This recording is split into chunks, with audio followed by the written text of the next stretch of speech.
Instrucción 15. El misterio del Gólgota y la sangre purificadora. A través de los 2000 años transcurridos desde que tenemos con nosotros la religión cristiana, y desde que la doctrina del perdón de los pecados y la sangre purificadora vino a nuestro mundo occidental, ha habido discusiones entre muchas personas, especialmente en las últimas centurias, sobre si realmente hay eficacia en esa sangre purificadora o si eso no es más que un cuento inverosímil. Esperamos demostrar ahora que hay algo muchísimo más grande en esa doctrina que lo que alguien se haya podido imaginar, si la consideramos a la luz del ocultismo y de la razón. Después podremos permitir que nuestros corazones crean ampliamente en esa grande y gloriosa doctrina de la sangre purificadora y del perdón de los pecados que se efectuó 2000 años ha en el lugar de la calavera, llamado Gólgota en hebreo. Cuando leemos el credo cristiano encontramos esta sentencia: Jesús Cristo el único Hijo de Dios, y muchas personas presumen que la sentencia se refiere a un solo individuo llamado Jesús Cristo, que era el único Hijo de Dios.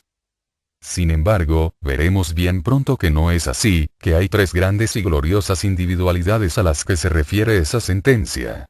Todos esos seres merecen nuestra más profunda veneración, pero difieren grandemente en gloria y tienen una carrera muy distinta tras ellos. Cuando examinamos a Jesús a la luz de los anales ocultos, que, según hemos visto en instrucciones anteriores, se llama la memoria de la naturaleza, encontramos que el espíritu que era Jesús, desde su nacimiento, es un ego que pertenece a nuestra raza humana, que se encarnó una y otra vez. Podemos encontrarlo en existencia bajo diversos nombres y circunstancias, de la misma manera en que vosotros y yo hemos vivido y viviremos. Así pues, encontramos que en el tiempo indicado por la historia, más o menos al principio de nuestra era, nació en la Palestina un niño, y ese niño era Jesús. Su madre era un ser extraordinariamente puro, del más hermoso carácter, y su padre era un iniciado de elevado grado, que durante su vida presente seguía el sendero del celibato. En otras encarnaciones anteriores había ya pasado más allá de la necesidad de ser padre de familia. En esa vida se había dedicado completamente al sendero oculto de realización. Y cuando llegó el tiempo en que un gran instructor debía encarnarse entre nosotros, se le eligió para suministrar la simiente fertilizante para el cuerpo del maestro. En esa forma se proveyó un cuerpo tan admirable como nunca se ha obtenido desde entonces. Era del tipo más puro y desapasionado, y el ego Jesús que entró en él era un gran espíritu, que sabía cuál era su misión en esa vida, la de mantener ese cuerpo lo más puramente posible, pues no debía ser suyo más que durante un término de 30 años. Al cabo de ese tiempo tendría que entregarlo a otro ser, mucho más elevado que él. Concerniente a los primeros días de Jesús, puede decirse que nació en la Palestina. Y que durante su niñez y adolescencia tuvo pleno conocimiento de su misión. Se le puso en la escuela de los esenios, en las costas del mar. Los esenios formaban allí una comunidad que era de un carácter devotísimo. Eran la suprema antítesis de los materialistas saduceos, y estaban bien lejos de los cínicos fariseos. Eran hombres que no iban a las sinagogas y que no se alababan de su saber y piedad, sino que se quedaban en su comunidad llevando una vida santa tal como ellos la comprendían. Allí creció Jesús, y estaba tan maravillosamente adaptado a la vida que allí se hacía, que en poco tiempo sobrepasó a todos los demás. Entonces, fue a Persia. Esa escuela de los esenios en la que estuvo era un gran centro de sabiduría. Tenía una gran biblioteca, y Jesús absorbió tan grande cantidad de conocimientos ocultos que recuperó todo cuanto había aprendido en sus vidas anteriores. Al cabo de los 30 años él había purificado y limpiado tanto su cuerpo que ya podía ser tomado por el gran ser que llamamos Cristo. Pronto veremos quién era ese gran ser. Dijimos que a Jesús se le podía seguir hacia atrás en la memoria de la naturaleza, encarnación tras encarnación bajo nombres y circunstancias diferentes. Pero de Cristo solo se encuentra una encarnación, y esa fue cuando se encarnó en el cuerpo de Jesús, al final de los 30 años. Para biografiarlo recapitularemos algunas de las afirmaciones ya hechas. Nosotros venimos del periodo de Saturno, pasando por los periodos solar y lunar y llegando finalmente aquí. Vimos también, en las instrucciones anteriores, que la humanidad del periodo de Saturno estuvo representada por los señores de la mente. Que los hombres del periodo solar fueron los arcángeles. y los del período lunar los ángeles. Todos esos seres eran las humanidades ordinarias de esos diferentes períodos, cuyos seres están ahora, aunque invisibles, trabajando con nosotros, obrando sobre nuestros cuerpos vital y de deseos así como sobre la mente, ayudándonos a evolucionar. Cuando vemos que hay iniciados en este período, que algunos como Jesús pudieron avanzar mucho más allá que la ordinaria humanidad, debemos también comprender que lo mismo debió suceder en los periodos anteriores. A esos que han sobrepasado la evolución ordinaria se les llama hoy el Padre, el Hijo y el Espíritu Santo. Dios, como Dios, no es el creador de nuestro universo. En el mundo más elevado de este plano cósmico, en el que habitamos, se le encuentra como Dios, pero debajo de ella no es Dios. Se expresa a sí mismo en diferentes mundos, así como en los diversos reinos, humano, angélico, arcangélico, etc., y por lo tanto no lo vemos en la humanidad hasta que alcancemos ese gran mundo, el mundo que en ocultismo se llama el mundo de Dios, donde el Dios triuno es. El iniciado más elevado del período de Saturno había alcanzado el punto en el que se hizo uno con el más elevado aspecto del Dios triuno, así que se le llama el Padre de todos los que se desarrollan en nuestra evolución. El que le sigue en gloria, el iniciado más elevado del período solar, se había desarrollado hasta unirse con el segundo aspecto del Dios triuno, y por lo tanto es el Hijo. Este es el Cristo cósmico, y un rayo de él entró en el cuerpo de Jesús. El tercer gran ser, el único engendrado, que se menciona en la sentencia del credo cristiano, es aún mayor que Jesús y Cristo, pero no tenemos que tratar de él por el momento. Sin embargo, es conveniente saber que el Espíritu Santo, el poder de Dios obrando en todas las naciones, es Jehová, el iniciado más elevado del período lunar. Observando el diagrama 14 notaremos que esto concuerda con lo que ya hemos aprendido en las instrucciones anteriores. Cada ser tiene 7 vehículos, y el inferior de los vehículos de Jehová llega hasta la región del pensamiento abstracto, donde está nuestro ego.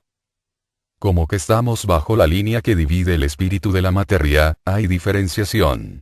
Hemos visto en la instrucción tercera, que todos los planetas de nuestro sistema tienen 3 mundos separados, el mundo físico, el mundo del deseo y el mundo del pensamiento, esto es, un vehículo separado para cada planeta, pero el principio unificante de nuestro sistema solar es el espíritu de vida, y por consiguiente Hijo, que es el principio unificante del mundo, o del planeta, debe tener desarrollado el espíritu de vida. Cristo, el iniciado más elevado del período solar, actualmente emplea como vehículo inferior el espíritu de vida.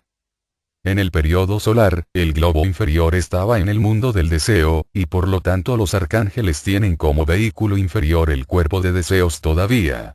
Pero Cristo había ido más allá, se había elevado más, así que emplea el espíritu de vida como vehículo inferior y ordinariamente no emplea un vehículo más denso que ese. Únicamente por el poder del espíritu de vida se puede sobrepasar la tendencia nacional y convertir en realidad la fraternidad universal. Los vehículos pertenecientes al mundo del pensamiento, el ego y la mente, tienden hacia la separatividad, pues es su característica.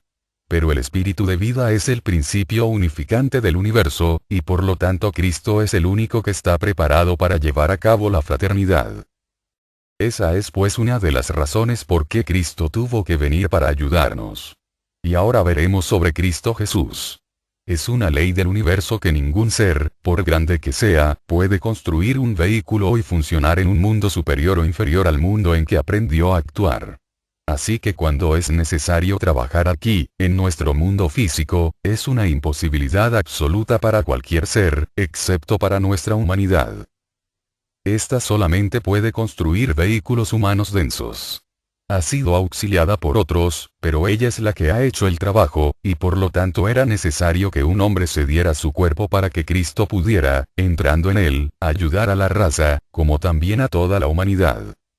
Sabemos que al morir, o en cualquier momento en que abandonamos este mundo físico, nos desprendemos de nuestro cuerpo denso y del vital, porque ambos pertenecen a dicho mundo.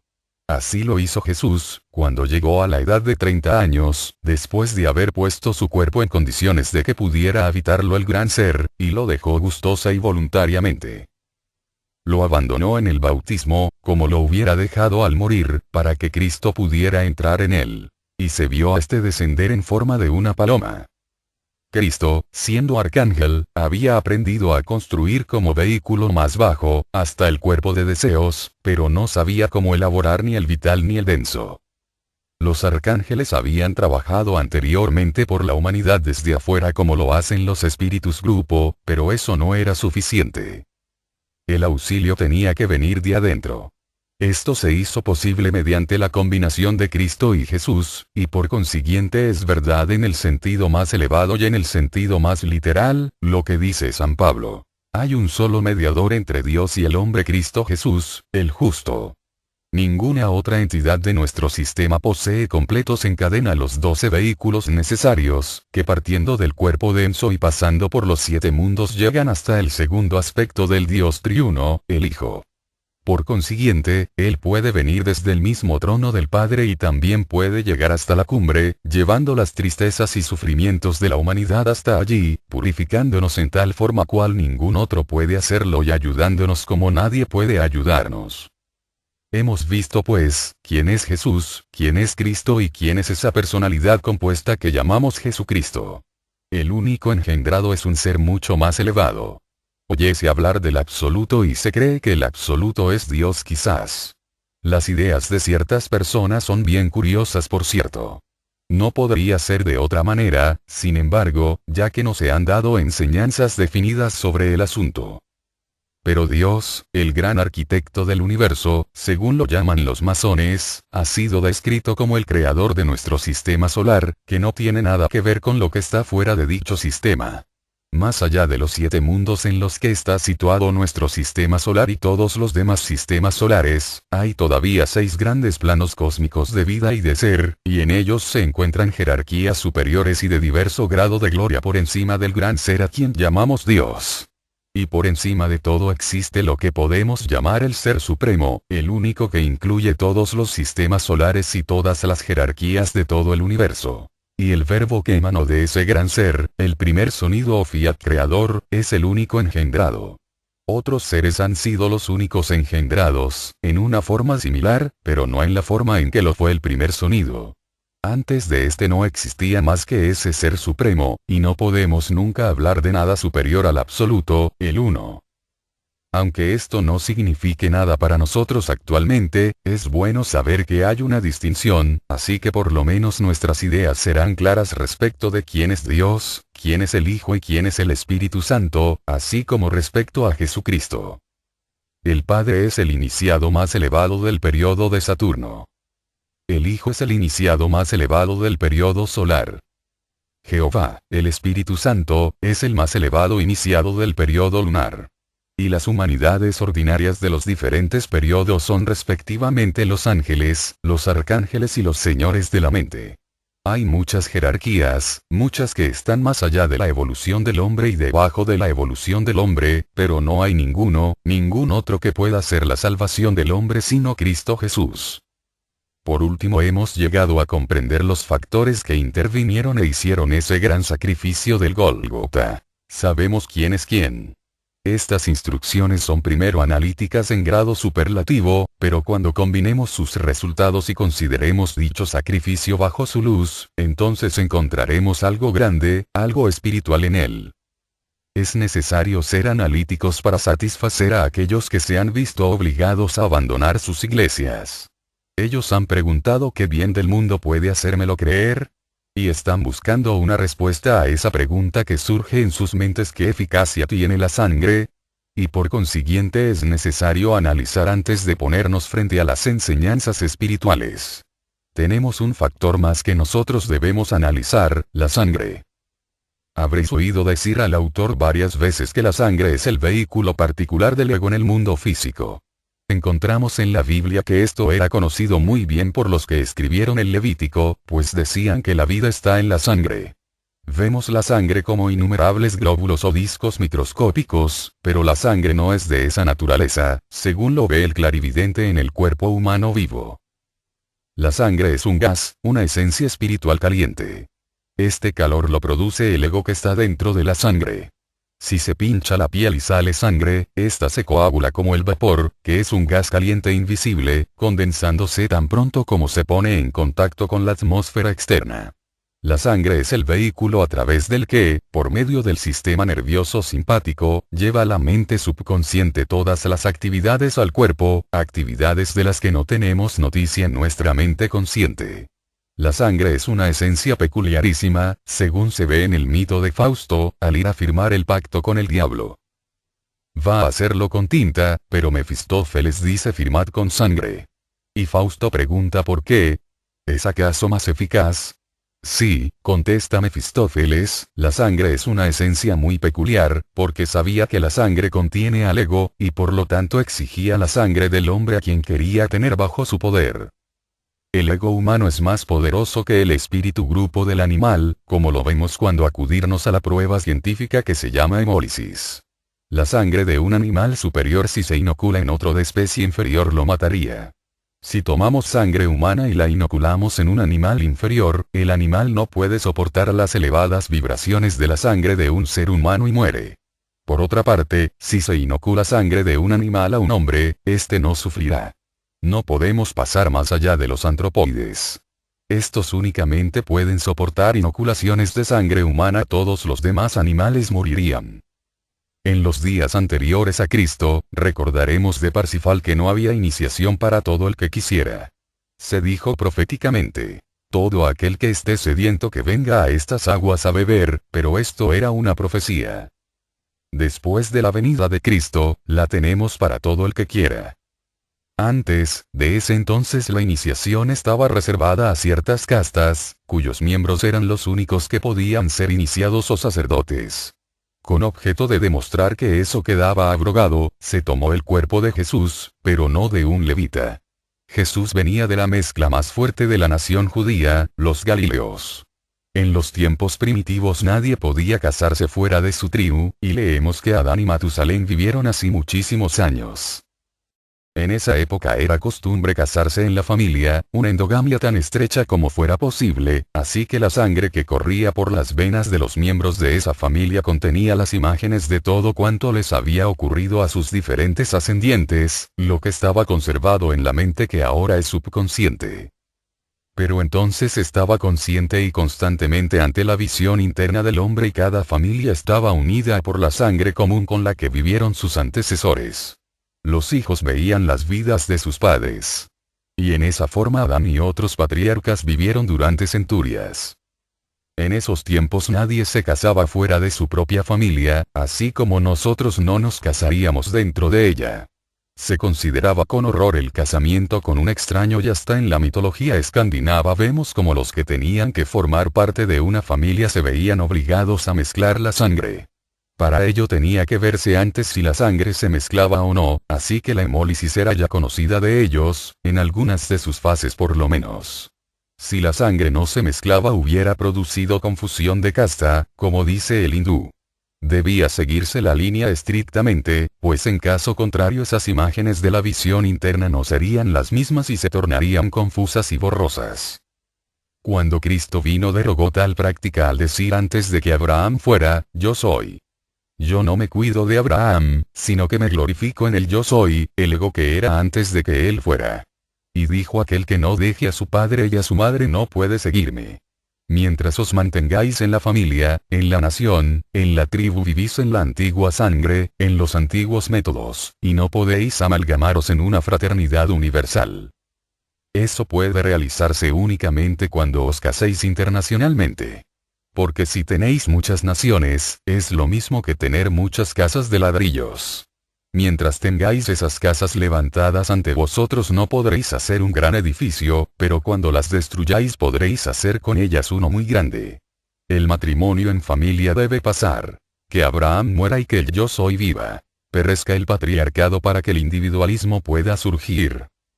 ¿Qué efectos tuvo ese cambio? La mezcla de sangre siempre mata algo. Si no mata al animal mata alguna otra cosa.